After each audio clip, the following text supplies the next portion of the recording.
Corona जैसी वैश्विक महामारी में जहां पूरा देश लॉकडाउन है, वहीं हम लोग यानी कोरोना वॉरियर्स आपके लिए IBN OPD लेके आए हैं। तो प्लीज़ आप अपने घरों में रहिए, अपनी समस्याएं हमें ईमेल करिए, अपनी समस्याएं मेल करके किसी भी ढंग से अपनी समस्याएं दीजिए। हम उन समस्याओं से रिलेटेड डॉक्टर से आपकी बातचीत कराएंगे, आपकी समस्याओं को उन तक लेके जाएंगे और उसका हल बताएंगे। तो कृपया अपने घरों में रहिए, सेफ रहिए, सुरक्षित रहिए। इसी के साथ हम आज आपकी मुलाकात करा रहे हैं डॉक्टर JK बंसल से, जो कि नेत्र रोग विशेषज्ञ हैं, आई स्पेशलिस्ट भी हम इनको कह सकते हैं। डॉक्टर साहब बहुत बहुत स्वागत है। धन्यवाद। और सबसे पहले तो मैं आप लोगों को बधाई देना चाहता हूं कि IBN भारत वालों ने जो IBN OPD आपकी शुरू की है, ये आजकल लॉकडाउन के समय मरीजों के लिए बहुत ही वरदान साबित होगी और हो रही है। इस तरह के एपिसोड में देख रहा हूँ और जो आपके चल रहे हैं, और डिफरेंट फील्ड के डॉक्टर्स को आप बुलाकर और उनसे बातचीत करके, और जो मरीजों की समस्याएं पूरे प्रदेश से और पूरे भारतवर्ष से जो आपके पास आ रही हैं और उसको सॉल्व कर रहे हैं, ये बहुत ही आप लोग बधाई के पात्र हैं और बहुत ही सराहनीय कदम है ये। डॉक्टर साहब, ये क्वेश्चन हमारा आया है सीतापुर से। कोरोना जैसी महामारी में अपनी आंखों का ध्यान रखना एक चुनौती है, हम किस प्रकार अपनी आंखों का ध्यान रखें? हाँ, कोरोना में देखिए सबसे बड़ी कोई बार बार जो आप लोग भी कह रहे हैं और सरकार भी कह रही है और हम लोग भी कह रहे हैं कि कोरोना से डरना नहीं है, कोरोना से लड़ना है जी। तो कोरोना से डायरेक्ट आंखों पर कोई सीधा संबंध नहीं कि केवल मरीज की आंख पर ही कोरोना आएगा और कहीं नहीं आएगा। तो कोरोना के लक्षण पहले आएंगे उसके, जैसे ड्राई कॉफ और ये बुखार और सांस फूलना, इस टाइप की चीज़ें आने के बाद 33% केसेस में आंख पे भी असर आता है। और ये वायरल, चूँकि वायरल इन्फेक्शन है तो वायरल कंजक्टिवाइटिस एक होती बीमारी जी, और वायरस से भी होती, वही बीमारी के तरीके से ये भी उभर के आता है। और बताना चाहूँगा कि एक T जोन होता है जो हमारा, तो आँखों को T का हॉरिजॉन्टल लेंगे और जो नीचे ये आता है, तो ये T जोन में वायरस स्प्रेड करता है, यानी दोनों आँखों में, नाक में और गले तक। तो ये T जोन एक वायरस का स्प्रेडिंग वो होता है साइन। तो उस जोन में वायरस स्प्रेड करता है। तो बचाने का तरीका सबसे बड़ा वही है कि इतने हिस्से को अगर हम अपने हाथों से नहीं छुएंगे तो हम लोग बचाव रख सकते हैं। इसीलिए बार बार हाथ धोना और बार बार मतलब मुंह पे और आंखों पे हाथ न लगाना, यही एक बचाव का तरीका है। पीलीभीत के इनका कहना है बदलते मौसम की वजह से आंखों में इन्फेक्शन हो जाता है, इसके लिए क्या करें? हाँ, आजकल चेंज ऑफ वेदर की वजह से, चूंकि मौसम जाड़े से गर्मी की तरफ आ रहा है और जैसे ही गर्मी बढ़ेगी, समर सीजन बढ़ेगा, वैसे धीरे धीरे लू धूप की समस्या। और अभी चूंकि लॉकडाउन में इतने लोग बाहर नहीं निकल रहे हैं, मगर जब लॉकडाउन ख़त्म होगा और प्रॉपर रेड जोन वाले भी बाहर निकलेंगे और सारे लोग बाहर निकलेंगे, तो डायरेक्ट आँखों पर लू धूप का और ड्राई जो विंडी एटमॉस्फेयर होता है उसका असर पड़ता है। तो उसमें आँखों का लाल होना, बार बार आँखें मिचमिचाना और आँखों को रगड़ना, ये कॉमन समस्या बनी रहती है। तो उससे बचने के लिए अगर 2 व्हीलर ड्राइव कर रहे हैं लोग, तो उससे सबसे ज़रूरी है कि हेलमेट और प्रोटेक्शन के लिए चश्मा लगाए रहें। और साथ ही साथ लुब्रिकेंट आई ड्रॉप्स आती हैं कुछ मार्केट में, और एंटी एलर्जिक आई ड्रॉप्स, वो अपना नियमित रूप से डालते रहें। और अगर हो सके तो ठंडे पानी से आँखों को धोएं जब बाहर से आएँ, और बर्फ़ की सिकाई भी कर सकते हैं, तो उससे आँख में बहुत सूदिंग लगता है। जैसा कि लॉकडाउन चल रहा है सर, इस समय वर्क फ्रॉम होम आ गया है और लोग ज्यादातर लैपटॉप और मोबाइल पे रह रहे हैं, ऐसे लोगों को क्या करना चाहिए? लॉकडाउन के समय ज़्यादातर लोग लैपटॉप और मोबाइल पर लगे हुए हैं, जिसकी वजह से ड्राइनेस की समस्या हो रही है, आंखों में ड्राइनेस होती जा रही है। और ज़्यादातर नॉर्मली हम लोग कहते हैं कि मोबाइल और लैपटॉप से आंखों में ड्राइनेस होती है, जो कंप्यूटर विजन सिंड्रोम कहलाता है। तो उससे बचने के लिए, और इस समय तो लॉकडाउन में और भी ज़्यादा लोग, कोई काम ही नहीं है घर में, तो ज़्यादातर टीवी और मोबाइल पे ही लगे हुए हैं, जिसकी वजह से आंखों में ड्राइनेस की समस्या बहुत बढ़ रही है। और बार बार आंखों का लाल होना, खुजली होना और फोटोफोबिया जैसे लाइट लगना, इस टाइप की चीज़ें भी आंखों में उत्पन्न हो रही। तो उससे बचने के लिए बार बार आंखों को धोएं और लगातार कोई भी चीज़, टीवी, मोबाइल, कंप्यूटर, लैपटॉप, कोई भी चीज़ को लगातार कोशिश करें कि ना देखें। बार बार आँखों को ब्लिंक करते रहें, जिसको हम लोग कहते हैं फ्रीक्वेंट ब्लिंकिंग चलती रहे। और 20-20 मिनट पे, जो कि रूल ऑफ 20 आया था जब कंप्यूटर लॉन्च हुआ था सब जगह, तो अब तो खैर इतना कॉमन है कि 20 मिनट आधे घंटे पे आप आँखों को रेस्ट दें। रेस्ट देने का मतलब है कि डायरेक्ट तो जो चीज़ आप देख रहे हैं उससे अपनी नज़रों को हटाकर और दूसरी तरफ किसी दूर फोकस कर लें या कहीं और फोकस कर लें, और लुब्रिकेशन के लिए कुछ आई ड्रॉप्स और बार बार पानी से धोते रहें। ये क्वेश्चन सर एक छोटे शहर पूरनपुर का है। इनका कहना है, मैं लंबे समय से चश्मा लगाता आ रहा हूँ, चश्मे उतारने का क्या तरीका होगा?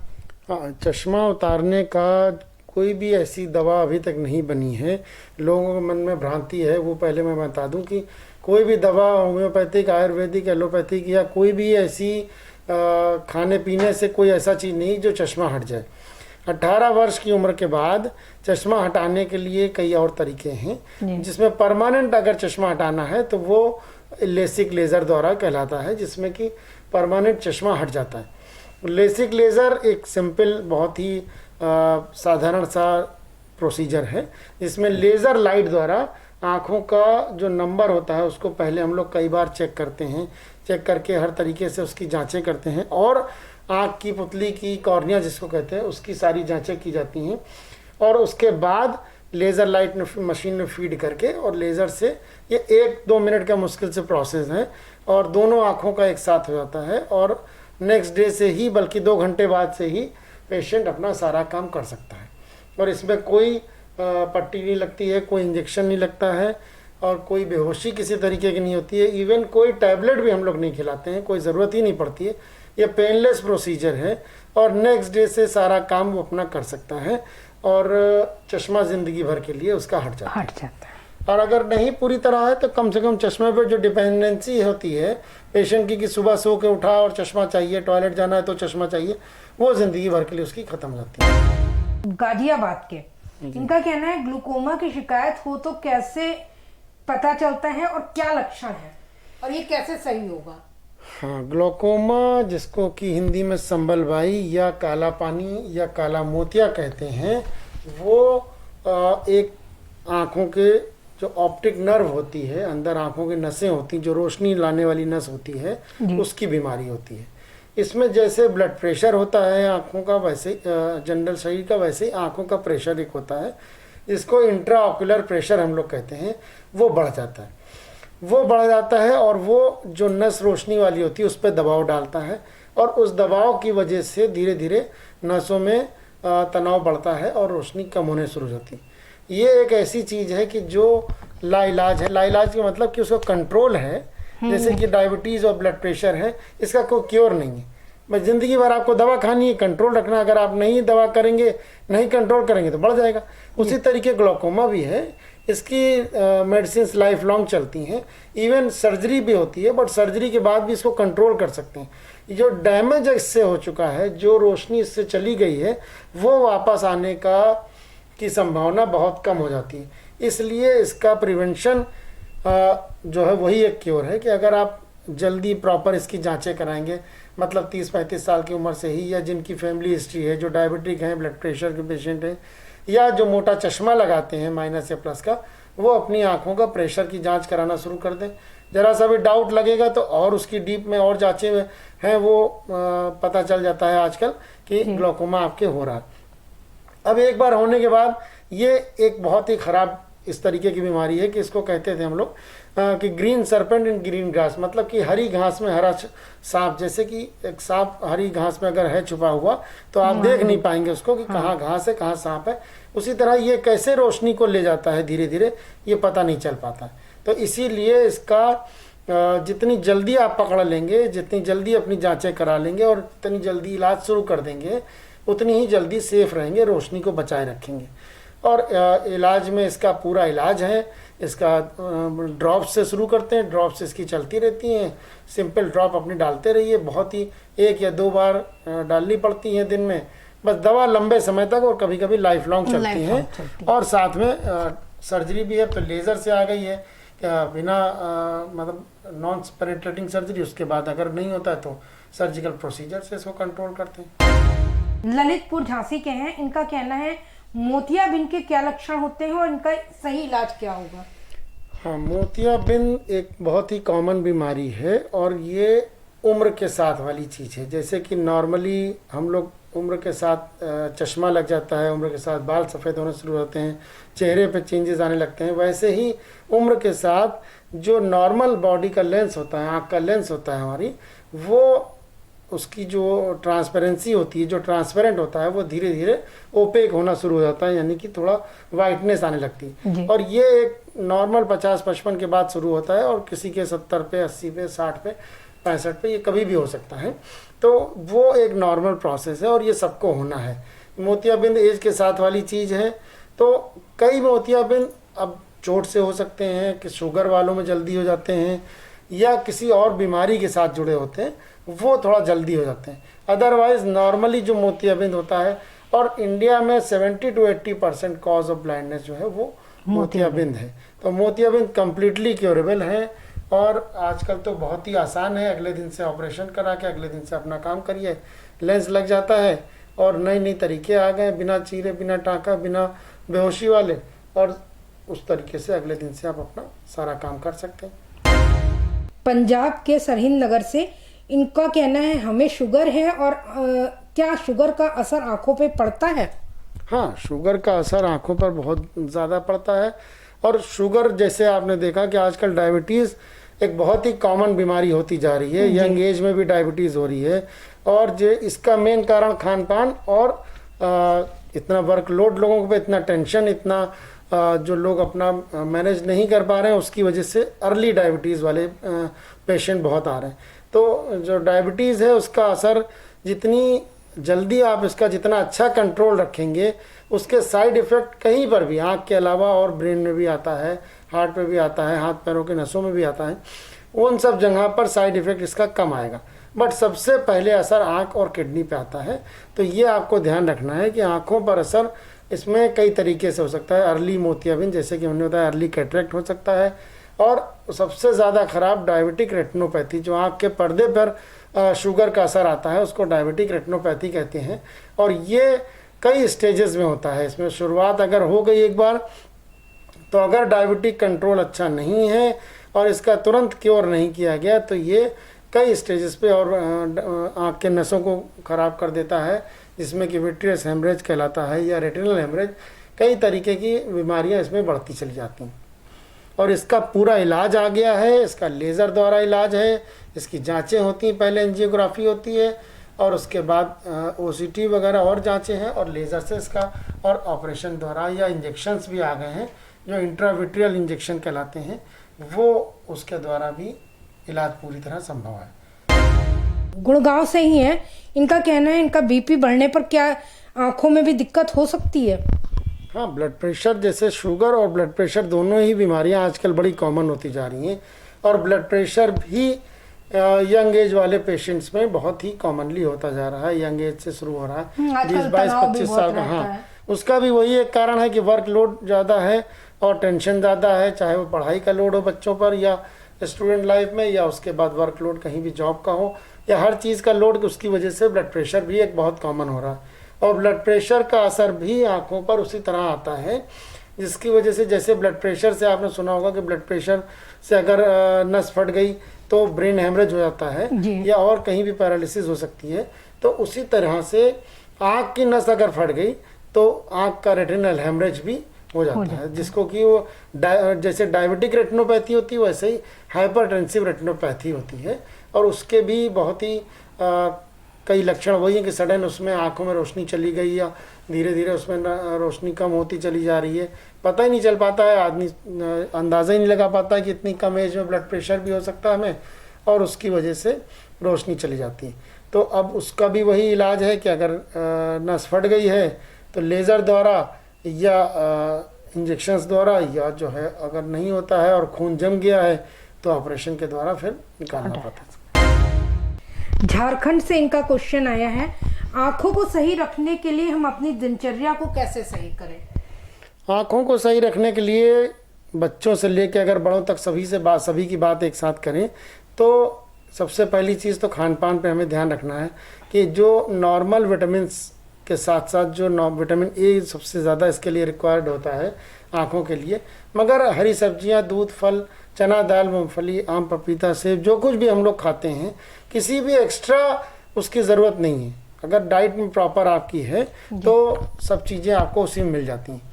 और जो भी फल रखने पर काले पड़ते हैं उसमें आयरन भी होता है और विटामिन ए की मात्रा भी अच्छी होती है, जैसे कि आम, पपीता और केला, इस टाइप की जो भी चीज़ें अगर आपको हैं तो वो खूब लें।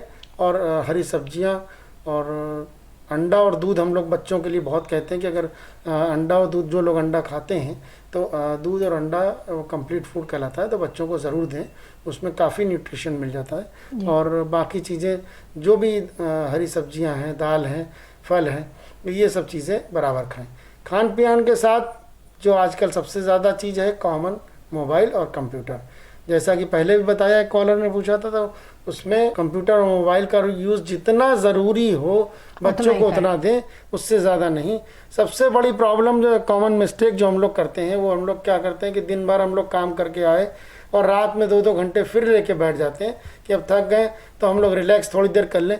वो रिलैक्सेशन का टाइम तो और हम लोग अपनी आंखों को थका देते हैं। फिजिकल तो हम लोग रेस्ट कर लेते हैं, बट आंखों को और ज़्यादा जोर देते हैं। तो ये खास ध्यान देने की चीज़ है कि उसके लिए हमको अपनी आंखों को ध्यान रखें और मोबाइल और कंप्यूटर को जितनी ज़रूरत हो उतना ही यूज़ करें।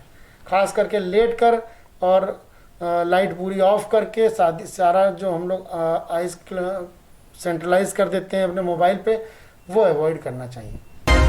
सर, ये दर्शक हैं हमारे, इनका पूछना है, ये बिहार के हैं, इनका पूछना है चश्मा उतारने के लिए जो ऑपरेशन होता है वो कितना सफल होता है? चश्मा उतारने के लिए ऑपरेशन पूरा 100% सक्सेसफुल है और कोई भी इसका मेजर साइड इफेक्ट नहीं है कि उसके लिए कहा जाए कि ना कोई इसमें एक्स्ट्रा प्रिकॉशन बहुत ज़्यादा लेना होता है। बस ये ज़रूर है कि चश्मा कितना उतरेगा ये आपकी मशीनों पे जांच करके ही बताया जा सकता है। और उसके अलग अलग टेक्निक्स हैं, जैसे फेमटो लेज़र भी आ गया है, लेज़र, लेसिक लेज़र चल रहा था, लेसिक लेज़र के साथ साथ और नई नई एडवांस टेक्निक आती जा रही हैं। तो कितना चश्मा उतरेगा उसके साथ एक इंट्रा ICL कहलाता है, तो वो लेंस एक लग जाता है आँख के अंदर, बिल्कुल ट्रांसपेरेंट होता है झिल्ली की तरीके से, जो कि पता नहीं चलता है। जिनका 18-20 नंबर का भी चश्मा है उनका भी उतर जाता है। तो पूरी तरह सक्सेसफुल है। बस थोड़ा बहुत नंबर हो सकता है बचा रहे, या थोड़ा बहुत नंबर टाइम के साथ वापस आ सकता है, अगर थोड़ा बहुत वापस आया तो। बट अदरवाइज जो चश्मे पर डिपेंडेंसी है, जैसे मैंने पहले कहा, कि वो आपकी हमेशा के लिए ख़त्म है। कि ये दर्शक हैं हमारे, गुड़गांव से ही हैं ये भी, इनका कहना है कोरोना महामारी के समय जिन लोगों का ऑपरेशन हुआ है वो अपनी देखभाल कैसे करें? हाँ, कोरोना के समय जैसे हमारे भी बहुत सारे मरीज इस तरह के थे जो मार्च में जिनका ऑपरेशन हुआ या फरवरी में ऑपरेशन हुआ, तो कोरोना के बाद तो पूरा लॉकडाउन हो गया, तो उसके बाद तो ऑपरेशन नहीं हुए, मगर जो जस्ट उसके पहले ऑपरेशन हुए वो मरीज अपने को ध्यान रखना है उनको कि वो दिखाने डॉक्टर को नहीं आ पा रहे हैं। तो उसके लिए सरकार ने भी सुविधा दी है और हम लोग भी अपनी तरफ से सुविधा दे रहे हैं कि टेलीमेडिसिन के द्वारा वो लोग वीडियो कॉन्फ्रेंसिंग से सारी बात अपनी बता दें, जो भी डॉक्टर हैं उनको, और उनसे अपनी सलाह लेते रहें। मगर सबसे ज़रूरी है कि आँखों में ड्रॉप जो बताई गई हैं वो ज़रूर डालते रहें। अगर वो नहीं मिल पा रही हैं, मान लीजिए कहीं पर ऐसे इंटीरियर में है या कहीं नहीं मिल पा रही हैं, तो उसका सब्स्टिट्यूट अपने डॉक्टर से कंफर्म करके, और उसका सब्स्टिट्यूट वहाँ पर जो मिल रहा है वो केमिस्ट से बात करा के और ले सकते हैं। तो ड्रॉप्स बराबर डालते रहें, जो प्रिकॉशन उनको बताए गए थे। भाई ऑपरेशन बहुत से तरीके के हो सकते हैं, ऑपरेशन मोतियाबिंद का हो सकता है, ऑपरेशन चश्मा उतारने वाला हो सकता है, ऑपरेशन ग्लोकोमा का हो सकता है, तो और अलग अलग प्रिकॉशंस अलग अलग सबके साथ होते हैं। तो जैसा प्रिकॉशन आपके डॉक्टर ने बताया है वो प्रिकॉशन बराबर आप लेते रहें, और ये आपको मेन ध्यान रखना है। तो ये थे हमारे साथ डॉक्टर JK बंसल, जय किशोर बंसल जी, जिन्होंने हमें आंखों से जुड़ी समस्याओं के बारे में हमारे दर्शकों को बताया। हम एक बार आपसे फिर ये गुजारिश करेंगे, हमारा IVN भारत आपसे गुजारिश करेगा, लॉकडाउन का पालन करिए, घरों में रहिए, सुरक्षित रहिए। कोरोना आपके पास नहीं आएगा जब तक आप उसको खुद बुलाने नहीं जाएंगे। कल फिर एक नए डॉक्टर के साथ, नई समस्याओं के साथ हम आपके सामने हाजिर होंगे।